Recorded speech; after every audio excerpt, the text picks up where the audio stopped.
लीकिर मठ का परिचय। लीकिर मठ, जिसे लीकिर गोम्पा के नाम से भी जाना जाता है, लद्दाख के उत्तरी भाग में स्थित एक प्रमुख बौद्ध मठ है।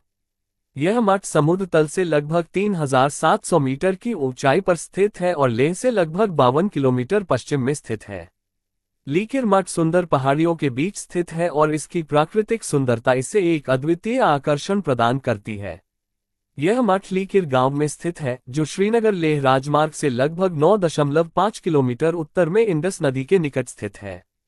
यह मठ तिब्बती बौद्ध धर्म के गेलुक्पा संप्रदाय से संबंधित है और इसकी स्थापना 1065 ईस्वी में लामा दुवांग चोजे द्वारा लद्दाख के 5वें राजा लहाचेन ग्याल्पो के आदेश पर की गई थी। लीकिर मठ लेह कारगिल राजमार्ग से थोड़ा हटकर स्थित है, जो इसे अलची और बासगो जैसे महत्वपूर्ण मठों के समीप बनाता है। ये बासगो मठ से 17 किलोमीटर पश्चिम और अलची मठ से 21 किलोमीटर उत्तर पूर्व में स्थित है। ऐतिहासिक रूप से लीकिर मठ एक महत्वपूर्ण व्यापार मार्ग का हिस्सा था, जो तिंगमोसगन से होकर हेमिस और लीकिर होते हुए लेह तक जाता था। हालांकि आज यह मठ अपेक्षाकृत अलग थलग है, लेकिन इसका ऐतिहासिक महत्व अभी भी बना हुआ है।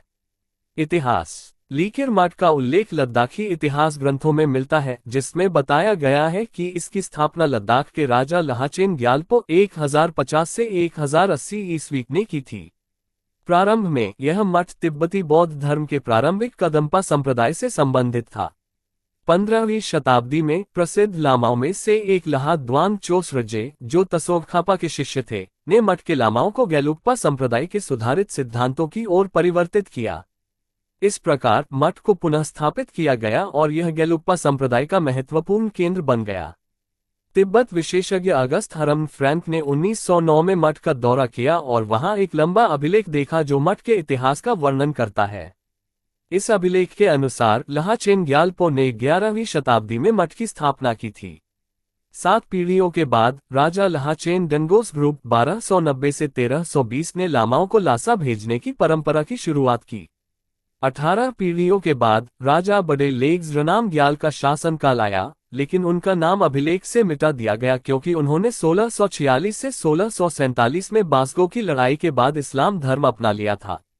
यह अभिलेख राजा थसे द्वांग रनाम ग्याल द्वितीय 1760 से 1780 के शासनकाल का है, जिन्होंने आगजनी के बाद मठ की मरम्मत करवाई थी। मठ के नीचे एक बड़ा चोर्टेन स्थित है, जिसके अंदर तसोगखापा और उनके समय के अन्य लामाओं के भित्ति चित्र हैं। चोर्टेन के द्वार के ऊपर एक अद्वितीय चित्र है जो स्रोग तसन गाम्पो जैसा दिखता है। लामाओं के अनुसार ये चित्र स्रोग तसन गाम्पो के समय के एक लामा का है, जो सफेद रंग की 3 नुकीली टोपी पहने हुए और अपनी बाहों के नीचे 2 तेंदुए की खाल लिए हुए हैं। चोर्टेन का निचला हिस्सा एक चौकोर कमरा है, जिसे मठ का सबसे पुराना मंदिर माना जाता है और कहा जाता है कि यह राजा लहाचेन ग्याल्पो द्वारा मठ के निर्माण से पहले से ही मौजूद था। वर्तमान में लीकिर मठ में लगभग 120 बौद्ध भिक्षु रहते हैं और यहाँ एक विद्यालय भी संचालित होता है जिसमें लगभग 30 छात्र हैं। इस विद्यालय का संचालन central institute of Buddhist studies द्वारा किया जाता है और यहाँ हिंदी, संस्कृत और अंग्रेजी भाषाओं में शिक्षा दी जाती है। मठ का वास्तु और आंतरिक संरचना। लीकिर मठ में 2 सभा कक्ष हैं, जिन्हें दुखान कहा जाता है। पुराना दुखान मुख्य प्रांगण के दाईं ओर स्थित है, जिसमें लामाओं के लिए 6 पंक्तियों में बैठने की व्यवस्था है और मठ के प्रमुख लामा के लिए एक सिंहासन भी है। इन सभा कक्षों में बोधिसत्व, अमिताभ, शाक्य मुनि, मैत्रेय और तसोगखापा की मूर्तियां स्थापित हैं। तसोगखापा गेलुक्पा संप्रदाय के संस्थापक थे और उनकी मूर्ति मठ में विशेष महत्व रखती है। मठ में प्राचीन पांडुलिपियों का एक समृद्ध संग्रह है, साथ ही थनका चित्रों, पुराने वस्त्रों और मिट्टी के बर्तनों का भी भंडार है। मठ की छत पर 23 मीटर 75 फीट ऊंची मैत्रेय बुद्ध की एक सोने की मूर्ति स्थापित है, जिसका निर्माण 1999 में पूरा हुआ था।